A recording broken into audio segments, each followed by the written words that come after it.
So, Michelle, you do a lot of work on strengths and how to leverage our strengths and use our strengths. And obviously, in the realm of how our strengths can allow us to be more successful in every realm of life, but also to be more courageous too. What is it that you feel people could do more of in their daily lives when it comes to their strengths? Well, the first thing is actually knowing what their strengths are.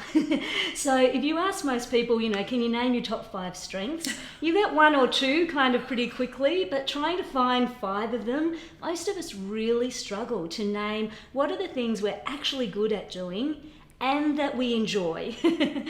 And so the first one is discovering your strengths. And luckily this is really easy to do these days because we've got some great tools that help us. Things like the free survey you can take at viame.org or the very popular Gallup Strengths Finder, which you'll find in any bookstore. Yep. And these are great ways of just figuring out, actually, when I'm at my best, what does that look like? Yep. The second thing, once you've got that, is to think about how could I do just a little bit more of that in what I show up for each day. Again, we know even for brief moments of our day when we have a chance to engage our strengths regularly to do what we do best, we start to become more engaged in whatever's going on, we're more productive, our stress levels go down, our sense of well-being comes up. Yeah. So they're very small shifts.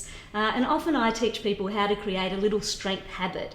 And this for me became so important at the time I was in a job I didn't really like that much, and I couldn't figure out how I was going to show up each day and lead the team I was responsible for and be genuinely grateful and glad about what I was there doing. And probably more importantly, long term, do it well so I could move into a job that was better suited for my interests. So I created a really small 10-minute habit each morning to use my strength of curiosity to learn one new thing and to share it with one person. So all I'd do when I get to work, each night I'd leave whatever I was reading across my keyboard. So in order to turn my computer on, I had to pick it up. That was a really simple way to make sure the habit started. I'd spend 10 minutes just reading, could easily have spent more, but often the rest of the day was calling. And I'd share one thing I'd learnt with my team or with my boss, and that one bit would set the whole feel for the rest of my day. And when I get into bed at night and think, well, kind of how was today in terms of a day of my life and what I lived, I think, well, I learnt something new today. And for me, that was really important because curiosity is one of my strengths. So what about people's weaknesses, the things that we're not good at? Yeah. And I know we need to focus on our strengths, what we do best, but sometimes our weaknesses can trip us up. Absolutely. So, how do you, I know for me, for instance, I'm not great at the details. Yeah. But every now and again I get tripped up because I haven't spent enough time looking at the details. Yeah. And I know I should do better, but I still get caught up sometimes on the details. Yeah. So, what advice do you have for me? Yeah. But for other people, we've all got our different little weaknesses. So being aware of your weaknesses is probably just as important as being aware of your strengths. So it's great in your example that you're aware that you're not great on detail all the time. So number 1, don't kind of sweep your weaknesses under the rug hoping they'll disappear. Name them, own them. This is something I'm not so good at. Then you need to make a choice about how important is getting good at this for me. Or is there a way I can maybe delegate it, outsource it, get other people to cover me in this area? Yep. If it's really important for you to actually become good at that weakness, to change it from a weakness into a strength, if you like, the good news is you can absolutely do that because we know our brains now are capable of learning our whole lives long.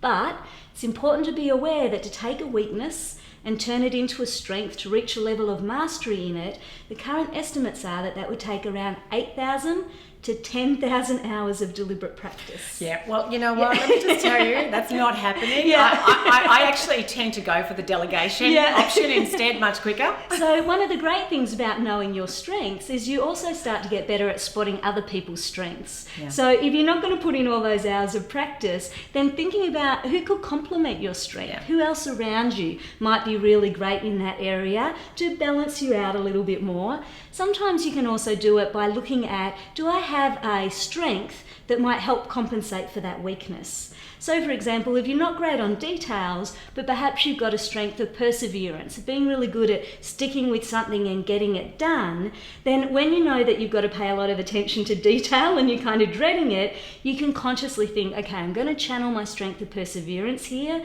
to make paying attention to these details a little more enjoyable and more effective for me as I get this thing done. Yeah. So sometimes channeling a strength will actually help us overcome a weakness. I actually gave a speech one time in Washington DC with the CEO of Gallup organisation. I think Jim Clifton was his name, and he was saying, he spoke just before me or just after, I don't recall, but he was saying how he's hopeless at organisation. He wouldn't know where he was supposed to be or when he was supposed to be anywhere. So he absolutely outsources all of that. He has people around him who make sure he's organised, and he just gets on with what he's good at. And case in point on the details, I've learned to outsource as much as I can, but every now and again I forgot to outsource it.